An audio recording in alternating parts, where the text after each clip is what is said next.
listener production. Hi, Helen Smith here with you. Welcome to The Briefing. Australians are getting married less, and traditional weddings are becoming a thing of the past. As white wedding dresses turn into colourful frocks, churches are being swapped out for vineyards, and wedding planners are being replaced with social media. Gen Z aren't afraid of bucking the trend. They're certainly one that are happy to take a non-traditional wedding route and really stick up for their values in a relationship. So how much relevancy do weddings hold anymore? That's coming up in the second half of this episode. First though, let's get into the headlines with Dan Mullins. It's Friday, the 22nd of August. Hey Helen, and to you listening. Australia Post is suspending transit shipping to the United States ahead of new tariffs due to come into effect next week, causing international postal chaos. Until now, packages going into the US worth less than $800 US or $1,200 Australian were not taxed, as they were part of the de minimis exemption, but that's set to end on August 29, not just for Australia, but for all countries globally. The exemption meant cheap goods could be imported into the US without tariffs. Well, that's changed under Donald Trump. Parcels will be hit with tariffs or flat fees, with their country of origin or a duty ranging from $80 to $200 per item. Australia Post says the development means goods from other countries will no longer be able to be shipped to the US via Australia, which is what we call transit shipping. But Kate Muth, who leads the US-based Trade Association International Mailers Advisory Group, says global operators have been caught off guard and are unsure of what's next. There is a worry that postal operators will stop all packages through the postal system to the United States come August 29th because there's so much uncertainty about how collection and remittance will work. So to give you an example, if one of our neighbouring countries uses Australia to send mail to the US as part of their postal operations, they will no longer be able to do so. It's not yet clear how many countries use Australia Post for their transit mail, but several other countries have gone a step further ahead of the new tariffs and suspended shipping to the US entirely. And they include B-Post in Brussels and several others in Europe. Staying in the US, and the American President Donald Trump had a huge win overnight. A New York court has thrown out a $700 million civil penalty imposed by a judge who found he fraudulently inflated his personal worth. It didn't actually rule that he wasn't fraudulent in reporting his wealth, just that the penalty was excessive. It didn't stop Trump gloating on Truth Social. He said it was a political witch hunt, in a business sense, the likes of which no one has ever seen before. He said everything I did was absolutely correct and even perfect.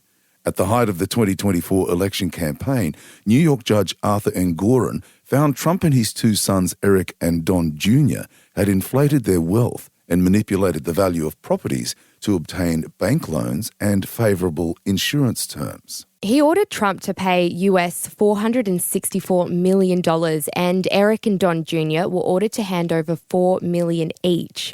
A 5-judge appeal court upheld the verdict last night, but ruled the size of the fine was excessive. New York State Attorney General Letitia James, who brought the initial case, vowed to take last night's ruling to the state's highest court, the New York Court of Appeals. Trump claimed the case brought by James, a Democrat, was politically motivated. In one instance, Trump's financial statements had wrongly claimed that his Trump Tower penthouse was almost 3 times its actual size. The Albanese government's 3-day productivity summit wrapped late yesterday. Treasurer Jim Chalmers says the summit agreed on 10 working principles, including turbocharging housing supply and making artificial intelligence a national focus. The talkfest included the cabinet, business leaders, union chiefs and bureaucrats, and looked at things like tax reform and intergenerational inequity in the tax system. A recent study found older Australians enjoy a post-tax income 1/3 higher than Australians aged 18 to 30. One of the most important areas where there was common ground is that when we reform the tax system, we've got to make it fairer to the generations that follow us. The Treasurer talking to the ABC's 7:30 there. Another key point raised yesterday was a road user charge for electric vehicles because Australians who drive EVs don't pay fuel excise. Dr. Chalmers said quick wins from the summit were moves to cut red tape, speeding up building approvals and building more homes. Treasury is hoping the roundtable will help lift national productivity growth from its current level of minus 1% to a national target of 1.2%. Anthony Albanese's reputation is forever tarnished, according to Israel's Prime Minister Benjamin Netanyahu, who doubled down on labelling Albanese as a weak leader in the face of Hamas terrorist monsters. Tensions between the pair have been growing all week as the war on Gaza continues over visa cancellation and Australia committing to recognise a Palestinian statehood, which the Israeli Prime Minister again slammed, saying it is wrong to offer Hamas a state when they had a state, a de facto state in Gaza, and they used it for murder, pillage and monstrous crimes is to reward terrorism. Albanese has previously clarified Australia would exclude Hamas from Palestine's future governance. Health Minister Mark Butler described Netanyahu's comments to Sky News as frankly ridiculous, along with Australia's peak Jewish group, the Executive Council of Australian Jewry, who earlier in the week said Netanyahu's first attack on Albanese was inflammatory and provocative and a clumsy intervention which had affected Australia's Jewish community. Australia's Minister for Home Affairs, Tony Burke, also backed Albanese, saying he was a strong leader. Strength is not measured by how many people you can blow up or how many children you can leave hungry. Strength is much better measured by exactly what Prime Minister Anthony Albanese has done, which is when there's a decision that we know Israel won't like, he goes straight to Benjamin Netanyahu. It comes as national protests are set to happen around Australia this weekend, highlighting the humanitarian crisis and mass starvation in Gaza. However, a Queensland court has already blocked plans for their march across Brisbane's Story Bridge after police successfully argued it would be unsafe. After a week of reviews, the federal government will today push for a national register of childcare workers. State education ministers will meet with their federal counterpart Jason Clare today, and they're expected to agree that every childcare worker in every state should be subject to mandatory reporting. They'll also discuss a ban on mobile phones in childcare centres, safety training, CCTV, and a database to track worker movements. The talks follow several allegations of abuse of children in early education. The states last week agreed to work toward a nationally consistent Working with Children check scheme. And a big shout out to Jamie Lee Curtis. The Freaky Friday star this week posted a video on social media promoting the sequel to the 2003 hit starring Curtis and Lindsay Lohan. She copped criticism for wearing a low-cut dress. It was actually an outfit her character had worn in the new movie, Freakier Friday. Well, she's hit back. The 66-year-old posted on social media overnight saying the criticism had actually helped promote the film. She said on Insta, "Happy to help spread the joy that our movie serves."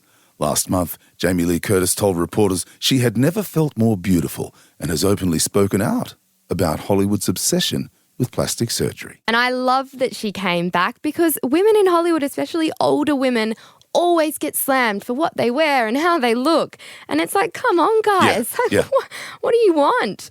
But I am so keen to see this movie. Dan, will you be seeing it? I probably won't see it, but I've got to say that I'm a huge fan of Jamie Lee Curtis because she is absolutely beautiful. She's gorgeous. Yeah, I agree. She's beautiful inside and out. And look, she's just doing her thing. So that brings our headlines to a close today. Thank you, Dan, for stepping in. You're going to be with us all next week. Can't wait. But coming up is my deep dive on the evolution of marriage and weddings here in Australia and why we are all choosing to get married less. Have a listen to that coming up next.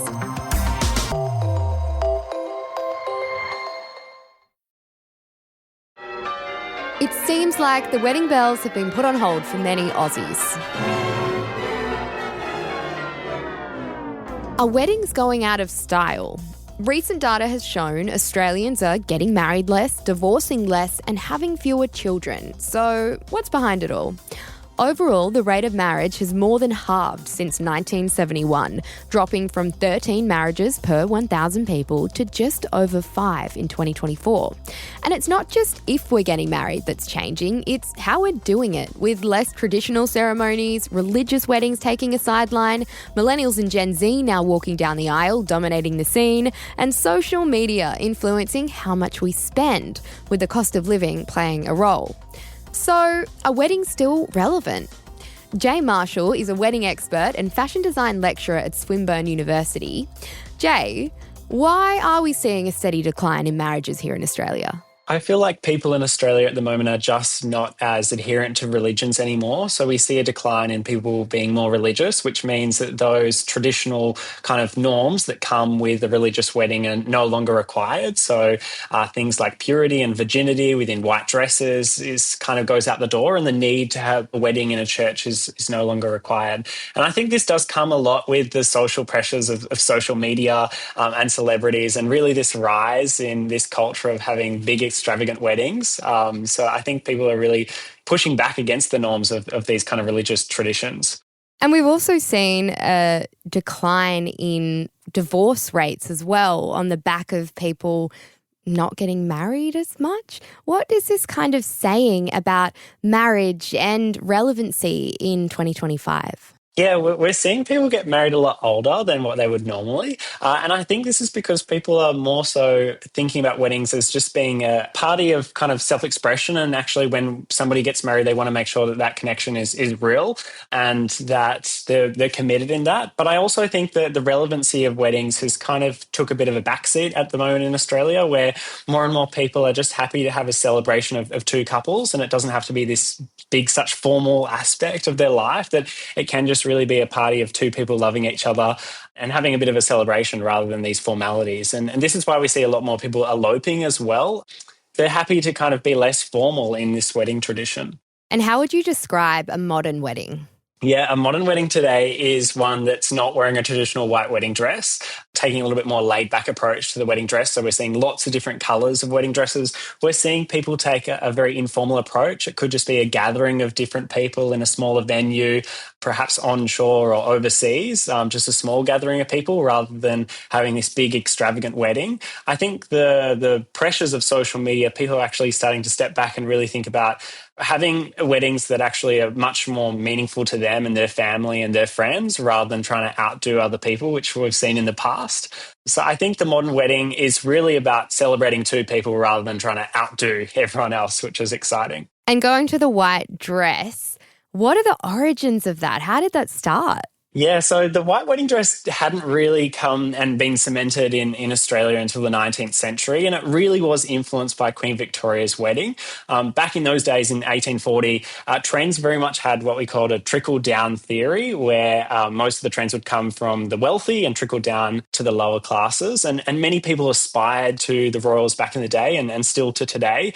And back in the day, white fabric was quite expensive to come by. So up until the 19th century, we saw people getting married in so many different colourful dresses. And it wasn't really until people started to aspire to have this quite luxurious white fabric that we started to see the white wedding dress kind of cement in history. You've touched on how we've seen less religious weddings. We also, in 2017, we saw the legalisation of same-sex marriage here in Australia. How has that impacted the wedding scene? Yeah, the legislation of same-sex marriage, particularly here in Australia, has really shifted how the bridal sector works. They've had to broaden their target market. No longer do they have to think about this traditional wedding. They have to think outside the box now and really cater to everyone. And particularly in Australia as well, we're a multicultural country, which means that an influence of all these different cultures come together and mix. And that comes with lots of different traditions from different cultural identities. And this is really, I guess, prompting this shift into the, this Western style of a wedding doesn't have to be the one that everybody goes for. You touched on there people kind of aspiring and looking up to others. I guess nowadays we could say that influencers and social media, as you've mentioned, kind of creating that picture and placing pressure sometimes on what a wedding must look like today. How have we seen social media just completely change how we approach a wedding? Yeah, social media has definitely completely changed the way that we see a wedding today, with many celebrities on TikTok and Instagram really bucking these traditional trends. I think everybody's got their eyes on different celebrities that, for example, Charlie XCX taking a really laid-back approach to a wedding. You know, everybody aspires to these musicians and these actors and things like that. So seeing these people who sit on high pedestals take a really laid-back approach and a non-traditional approach to weddings really does influence our kind of way to creating a wedding here in Australia. With the cost of living crisis and the pressures that are being placed on everyday Aussies now, how is that impacting if they're even having a wedding or the way they're planning it? Yeah, the cost of living today is certainly impacting the way that people plan or think about having a wedding. We are seeing more and more people choose not to have a wedding just because it's so costly and people have to kind of prioritize, you know, having meals on the plate and being able to kind of shop. So we are seeing a decline in weddings because of the cost of living pressures. We're also seeing people select things that are a little bit cheaper for a wedding. So picking off the rack wedding dresses rather than having a custom made wedding dress, or maybe thinking about upcycling a wedding dress or using someone else's wedding dress as yours, which has been really exciting. I think also for the cost of living pressures, we also need to think about sustainability as well. Consumers are becoming more sustainably conscious, and this means that people are thinking of ways that they can get a lot more use out of their wedding dress. I think, you know, a wedding dress is only used for one event, and that's a lot of money that goes into one dress. So by being able to purchase an off-the-rack wedding dress that can be used again and again rather than this traditional white wedding dress is not only good for the bank, but it's also good for the environment. Gen Z have started to get married, and I think it was last year, a third of weddings were Gen Z. How has Gen Z changed the game? We've seen other generations kind of ebb and flow of big weddings, like Gen X kind of backed off a little bit, millennials went all in, and now we're up to Gen Z. How are they going about weddings? Yeah, Gen Z aren't afraid of bucking the trend. They're certainly one that are happy to take a non-traditional wedding route and really stick up for their values in a relationship. I think Gen Z are way more in touch with their self-identity and being able to express themselves in today. And this really does kind of emulate in their weddings. You know, they're more happy to take a non-traditional route and you know, they're unafraid of having, you know, different values from a family perspective. They're more happy to take a kind of really non-traditional way. And over the years, we've also seen commentary around weddings being inherently misogynistic, to, you know, wives taking the groom's name or females being, in quote, given away and so on.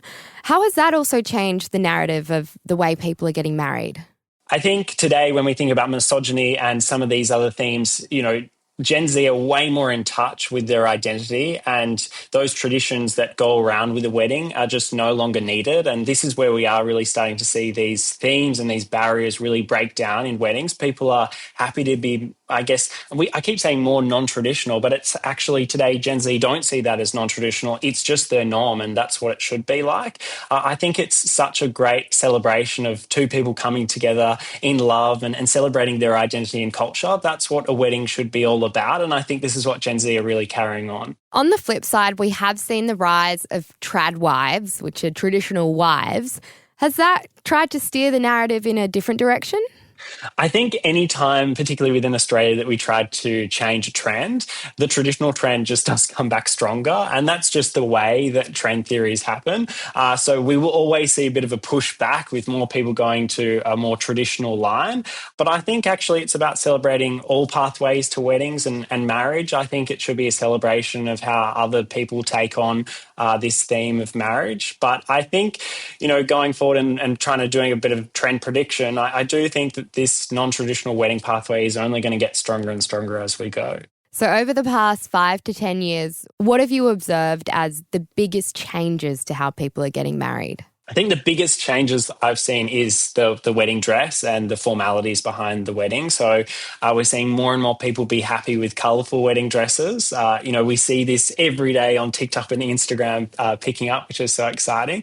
we're also starting to see a lot more people do it at a lot smaller scale. I think once upon a time we used to see much larger scale weddings and everyone trying to outdo each other. But today we probably only see, a gathering of 10 to 15 people and keeping it quite intimate. And I think that's where people are being quite selective about who they really value in their friendships and their families and who they want to draw in this special moment.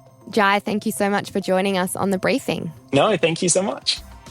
That was Jye Marshall from Swinburne University. And thanks for listening to this episode of The Briefing. That's it for now. Before you go, though, we'd love it if you could rate and review The Briefing wherever you're listening to this from. It's a really easy way you can support everything we do here on the show. And you can check us out on Instagram at The Briefing Podcast. I'm Helen Smith. Catch you next time.